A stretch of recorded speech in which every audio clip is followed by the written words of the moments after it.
आर्यम आर्यम गुरुजी। गुरुजी, मैं आपसे ये पूछना चाह रही थी कि हम अक्सर सभी लोग अपने गले में या अपने पैरों में काला धागा बांधते हैं और कहीं न कहीं उसका ताल्लुक नज़र से बचने के लिए होता है कि नज़र ना लगे, या कोई इस तरीके से कोई धागा बांधा जाता है कि नज़र के साथ-साथ जिसमें आर्थिक तंगी ना हो व्यक्ति को।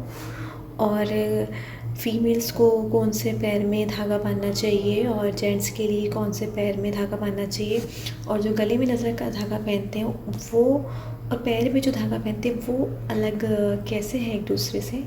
और दूसरा मैं ये पूछना चाहती हूँ कि हम जब छोटे हुआ करते थे तो अक्सर ये चीज़ सुनते थे कि सुबह उठें तो सबसे पहले अपने दोनों हाथों की जो हथेलियाँ होती हैं उनको मिलाकर, उनको चूमकर अपने दिन की शुरुआत करनी चाहिए। तो सबसे पहली नज़र हमारी दोनों हाथों की हथेलियों पे पड़नी चाहिए, हाथों को एक साथ करके जैसे चंद्रमा बन जाए उस तरीके से। इसके पीछे क्या रीज़न है और इसको करने से क्या होता है? धन्यवाद। खुश रहो प्रिय जागृति। तुम्हारे प्रश्न बड़े समसामयिक होते हैं हमेशा, और ये सवाल भी बहुत लोगों के सवालों से जुड़ा है, उनकी शंकाओं से जुड़ा है, उनकी जिज्ञासाओं से जुड़ा है। नज़र की या इस तरह के जो हमें बहुत तरह के विचार के कर्मों से बचाने वाली चीज़ें हैं, उनमें काले धागे का प्रयोग बहुत समय से, बड़े पुराने समय से हमारे भारतीय हिंदू धर्म पद्धति का एक हिस्सा रहा है।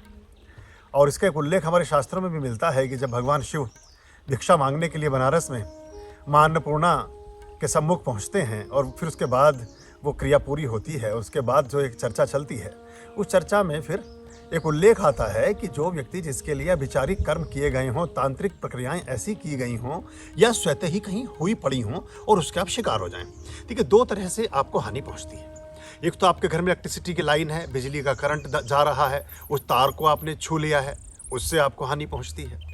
एक ऐसा होता है कि अज्ञानवश, अज्ञानतावश, बिना जाने ही कहीं कोई ऐसा बिजली का तार पड़ा है जिसमें करंट प्रवाहित है और आपको उसका संज्ञान नहीं है, और आपका पैर या हाथ उससे छू जाता है, टच हो जाता है, तो भी आपको हानि हो सकती है। अभिचारिक प्रक्रियाओं में समस्त खेल ऊर्जाओं के हैं। तांत्रिक प्रक्रियाओं में सारी पद्धतियां किसी न किसी रूप से हमारी ऊर्जा के साथ गहरे रूप से संबद्ध हैं। तो उस प्रक्रिया में अगर आप किसी ऐसी क्रिया के शिकार हो जाते हैं तो आपके लिए फिर क्या ऐसी चीज़ है जो अर्थिंग को काटती है? जो न्यूट्रल और फेस के साथ ही ब्लास्ट होता है ना, अगर आपको अर्थिंग ही ना मिले तो फिर अब स्पार्क नहीं होगा।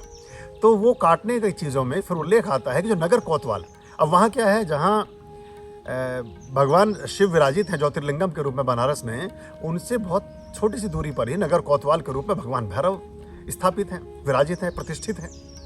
तो उसमें उनका जो काला धागा है वो इस तरह की अभिचारिक प्रक्रियाओं से, ऐसी क्रियाओं से, ऐसे टोने टोटके, ऐसे जादू मंत्र, ऐसी क्रियाएं या तो सचेष्ट की गई हों या अनायास हो गई हों, और आप उसके जीवन, आपका जीवन उससे किसी न किसी रूप से प्रभावित हो रहा है, तो आपको बचाता है। काले धागे की प्रक्रिया यह है। बहुत सारे लोग बहुत समय से काले धागे का प्रयोग करते रहे हैं। आदि शंकराचार्य जी के बहुत सारे चित्रों में आपने देखा होगा कि एक उनके साथ एक दंड है और दंड के साथ एक छोटी सी पोटली है, और पोटली के बाद उनके हाथ में एक धागे का वर्णन बहुत सारे मूर्तियों में, बहुत सारे प्रतिमाओं में, बहुत सारे चित्रों में प्रतीत होता है, वो यही धागा है। इसके बाद अगर आप वर्तमान काल में देखें, जो यशस्वी प्रधानमंत्री हैं भारत के, श्री नरेंद्र मोदी, उनके दाहिने हाथ में आपको एक काला धागा दिखाई देगा, और कुछ भी वो इस्तेमाल करते हैं या नहीं करते वो अलग एक विषय है, पर वो काला धागा उनके हाथ में आपको दिखेगा। क्या होता है, आपने देखा होगा कि प्राय हमारे भारतीय सामाजिक व्यवस्था में जब आदमी नया मकान बनाता है तो उस मकान के ऊपर आपने देखा एक हंडिया टाइप की लटका देता है, या कोई आदमी एक नई गाड़ी खरीदता है तो उसमें काली चुटिया लटका देता है, या कुछ इस तरह की चीज़ें। इसका पता क्या, इसका क्या प्रतीकात्मक अर्थ है, ये किस तरह से चीज़ें हमारे जीवन में कार्य करती हैं, ये आप अगर गौर करेंगे तो आपको समझ आएगा। सबसे पहले जो बहुत लंबे समय से कोई ऐसी दृष्टि, कोई ऐसा व्यक्ति, कोई ऐसा विचार जो दीनहीन है, जो परेशान है, जो विक्षिप्त है, जो कहना चाहिए कि जो बहुत लंबे समय से जिसकी थ्रस्ट कभी पूरी ही नहीं हुई हैं, जिसकी इच्छाओं की पूर्ति ही कभी नहीं हुई है, वो तरसिंदा आदमी है, बिल्कुल ऐसा नेग्लेक्टेड और ऐसा रिजेक्टेड मोड पर जीवन भर रहा है कि वो सभी के दुखों को तो अपने जीवन में शामिल करता रहा, लेकिन सभी के सुखों से बहुत पृथक और बहुत दूर रहा है। तो ऐसे व्यक्ति की दृष्टि में एक अलग तरह का एक विकार कहें या एक प्रभाव कहें पैदा हो जाता है। तो जब वो सबसे पहले आपके मुखमंडल को देखेगा, आपके शरीर के सौष्ठव को देखेगा, आपके जीवन को देखेगा, आपके सोना चांदी हीरे मोती को देखेगा, आपके घर परिवार, आपकी गाड़ी, आपकी चीज़ों को देखेगा, तो वो दृष्टि किसी न किसी रूप से हानि पहुंचाती है। क्योंकि बहुत लंबे समय तक जब कोई दृष्टि बांध ली जाए, एक ही विचार पर केंद्रित कर ली जाए, तो उसमें विशिष्ट प्रकार की ऊर्जाएं सन्निहित हो जाती हैं। जो बहुत लंबी ध्यान की प्रक्रियाएं हैं, जिनमें विपस्सना भी शामिल है, उसमें इसी तरह के दृष्टि के एक प्रकार को उत्पन्न करने की कीमिया विकसित की जाती है।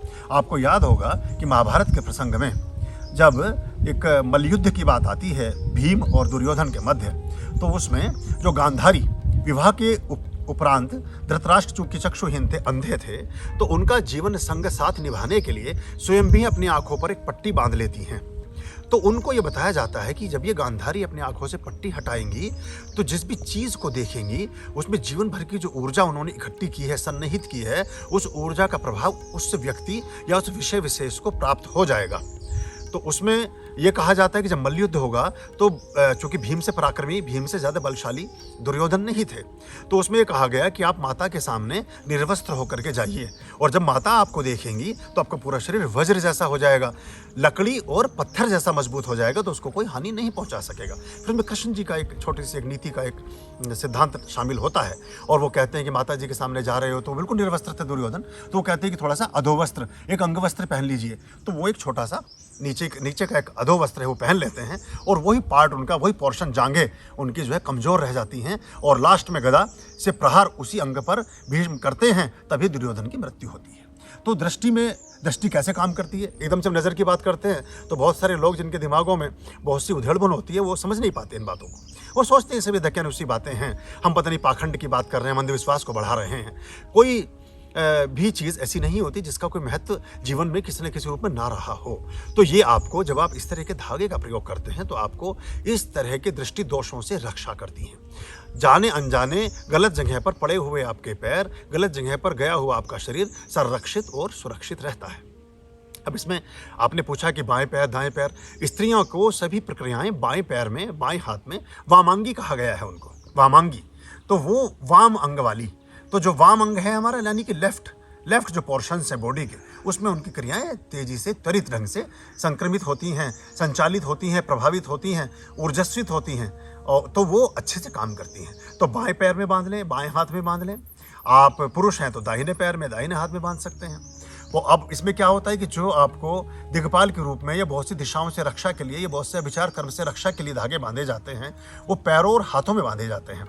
लेकिन जब आप अपने शरीर के चक्राज की सुरक्षा करते हैं, अपने शरीर के टोटलिटी की सुरक्षा करते हैं, तो ये धागा फिर गले में बांधा जाता है, क्योंकि हाथ आपका बहुत जगह लग जाता है, पैर आपका बहुत जगह चला जाता है। बहुत सारे, जब आप वॉशरूम से संबंधित बहुत सी प्रक्रियाओं को से निवृत्त होते हैं, तो आपका कभी कभी वो धागा दूषित भी हो जाता है, लेकिन उसका दोष माना नहीं जाता। यानी कि कोई ऐसा किसी प्रकार की किसी चीज़ का छींटा या कोई ऐसा मलमूत्र की कोई बात आपके उसके संसर्ग में आ सकती है, लेकिन जो गले में धागा बंधा है वो परम रूप से पवित्र ही रहेगा। और आप हाथ बहुत लोगों से मिलाते भी हैं, पैर बहुत सी जगह आपके पड़ भी जाते हैं, किसी से टच भी हो जाते हैं, प्राय गला सुरक्षित रहता है। वहाँ बहुत जगह गला आपका टच नहीं होता, तो गले में भी आप पहन सकते हैं। गला आपके समग्र रक्षा के लिए है, हाथ पैर के धागे बहुत तरह की इधर उधर की आने वाली दिशाओं से सुरक्षा के लिए हैं। अब आपने पूछा है कि इसके साथ साथ क्या धन में भी ये कुछ काम करता है? सारी चीज़ें एक साथ हमें नहीं जोड़नी चाहिए, और सभी चीज़ों के बारे में हमें ये नहीं सोचना चाहिए कि सब चीज़ें हमारी किसी न किसी तरह से हमारी समृद्धि या हमारे धन से ही जुड़ी हैं। धन तो खुद ही बच जाएगा आपका, धनवान तो आप स्वयं। देखिए, धन दो तरह से बचता है, एक तो धन को आप अर्जित करें, कमाएं, दूसरा धन इस प्रकार भी बचता है कि धन को आप खर्च करने से बचें, तो भी वो संरक्षित होता है, सुरक्षित होता है, वो भी कमाई है। धन की खर्चा ना करना भी कमाई है, और धन को कमाना भी कमाई है। अगर आप बीमारियों से बचे रहेंगे, चोट चपेट से, दुर्घटनाओं से, इस तरह की चीज़ों से बचे रहेंगे, तो वो भी तो धन बचा ही आपका, वो पैसा भी तो आपके पास रुका ही, तो धन की भी बचत हो गई उस तरह से देखा जाए तो। लेकिन प्रत्यक्ष रूप से ये धन की वृद्धि के लिए धागे का कोई खास रोल नहीं होता है। और इसके साथ साथ आपने पूछा था कि हम हाथ सवेरे जब उठते हैं, प्रातःकाल धरती को स्पर्श करते हैं, या नींद आदि से निवृत्त होने के बाद हम क्या करें? कराग्रे वस्ते लक्ष्मी, कर मध्य सरस्वती, कर मूले गोविंदम, तू प्रभाते कर दर्शनम। यानी कि कर का जो अग्रभाग है, हाथों का जो अग्रभाग है, उसमें लक्ष्मी निवास करती है, ऐसा माना गया है। जो हाथ का मध्य भाग है, उसमें सरस्वती, आपके ज्ञान की देवी निवास करती हैं। और जो जहाँ से मणिबंध शुरू होता है, जहाँ से हाथ का प्रारंभ होता है, जो मूल है, वहाँ भगवान विष्णु वास करते हैं। इसीलिए भगवान विष्णु की संरक्षा के लिए भी हम पीले लाल धागों का प्रयोग करते हैं और बहुत सारी प्रक्रियाओं में काले धागे का भी प्रयोग करते हैं। ये भी प्रयोग होता है। देवी से संबंधित बहुत सारी प्रक्रियाओं में भी लाल धागों का, पीले धागों का प्रयोग किया जाता है।